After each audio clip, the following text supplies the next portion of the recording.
Hey guys, this is Desmond, and I'm the writer of the Burrowblade and creator of the Sagas of Vaelora. And today I wanted to talk about the similarities and differences between Redwall and my series, the Sagas of Vaelora.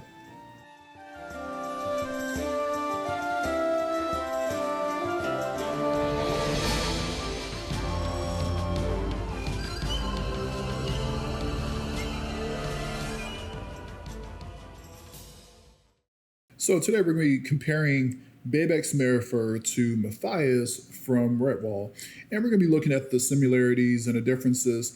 Babax is a character that my mom made back when I was a kid. I was probably 5 or 6 when Babax first came around. We first started calling him Baby Rabbit, and then we just shortened it to just simply Babax. And so I just wanted to make him into my protagonist, and that's pretty much how that got started. However, I needed something, to be inspired by, right? And so growing up, I've watched a lot of Redwall, the TV shows on PBS, both Redwall and also Martin the Warrior, and also read his books, listened to the audiobooks. Really, really good. If you guys haven't seen Redwall or you haven't read the books, I definitely encourage you guys to do so. And I will also link another channel that has those episodes down in the description.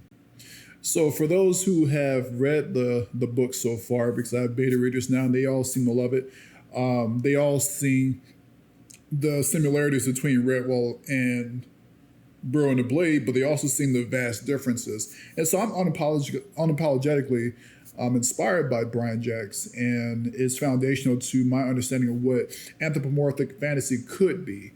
It's not simply what we see for example, Lion King or Mickey Mouse or something like that. No, this is more than just talking animals. And this is what I've seen from Brian Jacques. I learned a lot from just watching Redwall and the lessons that were imbued into it, the Christianity that you've seen from Brian Jacques infused into his work without being preachy, but it was evidently there within his work. And again, big fan, and I just wanted to create something because, for one, it was for my mom primarily. I wasn't writing this for anyone else. I wanted to make something just for our family. But then, I said, why not? My mom brought up that idea, what if people, liked it? And I posted on Facebook, and all of a sudden 3,000 people was like, wow, yeah, man, this is great. So I wanted to go ahead and just keep on writing, not just for myself and my family, but now for everyone else who enjoyed the idea. And of course, this is all also a tribute to Brian Jacques as well, who died not too long ago. So yeah, let's get into this. Let's talk about Matthias from the Redwall series, and then we'll talk about how I created Babax, some things I took from Matthias, and of course, things that were fundamentally different from Matthias, who makes Babax who he is in the series. You were never clumsy, were you?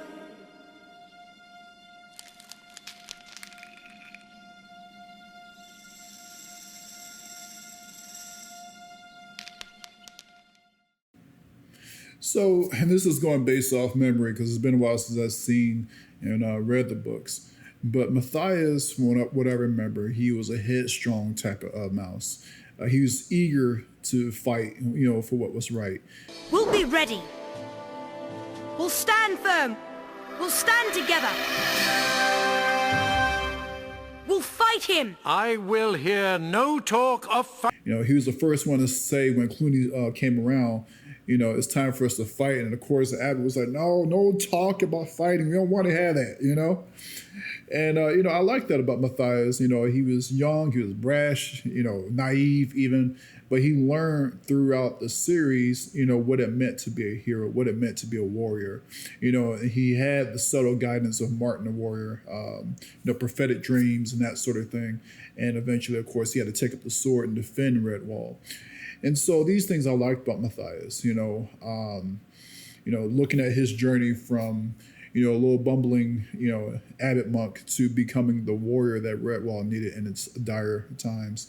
So, those things, I looked at Matthias and I was like, okay, what can I take from that, So let's get a little bit into Babax.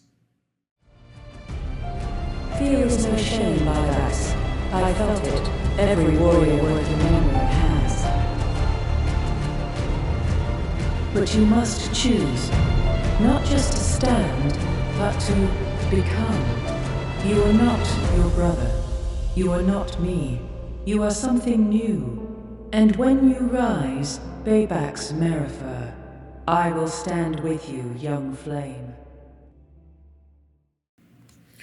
So some of the things I get from Matthias and just kind of like use that to adapt into Babax's character is their eagerness to prove themselves. Matthias, he wants to prove himself as like this warrior, right? You see this off the bat. Like he takes on a fish. He's like, oh, look, I got this fish. Look, I really got this fish. See, Matthias, calm down. Calm down. Don't worry, Brother Alf. I've got him. I've got him. Hey! Ho, ho! I thinks the old fish will go and catch you, Matthias. You know, he looked at that as his first battle. With Babax, he wanted to prove himself to his family. His family are aristocrats in the United Burrowlands. They run a merchant enterprise, and Babax, he wants to prove himself. You know, he wants to show his family that he can carry the family's name. He can complete these missions, even dangerous missions. In this case, there is an envoy from the Kingdom of Eldoria, from House Thorn. And they want a Merrifur to present themselves before them in order to negotiate some new trading routes, because they are threatening to suppress their enterprise. And so they're pushed into a situation where they're thinking about who to send, and Babax is the first one to jump up and say, hey, look, I'll go, right? And so he's sent off west. But along the way, you know, he and his party finds themselves in the midst of trouble. I'm not going to spoil it for you guys, but basically it has to do with an abyssal war and things that have been storing long before Babax's time, long before even Maris Brightpaw. And, you know, he's thinking to himself like, hey, look, I'm not a warrior. I should be counting coins and ledgers and that sort of thing, not holding a sword, not fighting. You know, he has no interest in being a warrior. So the story really revolves around the question, what happens when an ordinary person has to become heroic, right? What if you were pushed in a position where you have to defend yourself, where you have to do things to defend your family, your friends, you know? And so this is the difference between Babax and also similarities, where they both want to prove themselves, but in vastly different ways. And with Babax as well, you know, he takes great pride in his illusion magic. Now, in Vaelora, magic is something that everyone possesses, you know, to varying degrees. Some people have a lot of magic, like archmages and such, but then other people, like common folk, have very little magic and probably use it for their, you know, mundane reasons, like lighting a torch or something along those lines, you know. But for the most part, you know, those who are lower level magic users, they're not really doing much with it, you know. But Babax, he has a bit more, utility with his magic, where he uses illusions, and those illusions are tied to memory. So, in essence, magic for the United Burrowlands, a lot of that is tied to nature and also their memory. What does the memory of the land hold? What does the memory of this, you know, let's say this table hold? I can extract memories from that and make that into an illusion that you can see, you know. So these are things that Babax is able to do. Although, again, he's not on the same level as archmages or anything like that, but he can do impressive things. And so, again, this is another difference from Matthias, whereas in Brian Jacques' work, magic is very minimal. It's contained most like where you see, Martin the Warrior appearing sometime, having these prophetic visions and that sort of thing, if you want to call that magic, you know. But it's really low level when it comes to Redwall, and I think that's great. But in my story, again, in order to make things different, I added magic to mine. And with Babax, you know, another similarity that they would both have would be this. Strike right hand that is. My strength is within the sword. My strength is within you. So I don't want to spoil too much. Actually, I don't want to spoil anything at all. But I am going to say this. There are my legendary character, Mirror's Brightpaw, is inspired definitely by Martin the Warrior.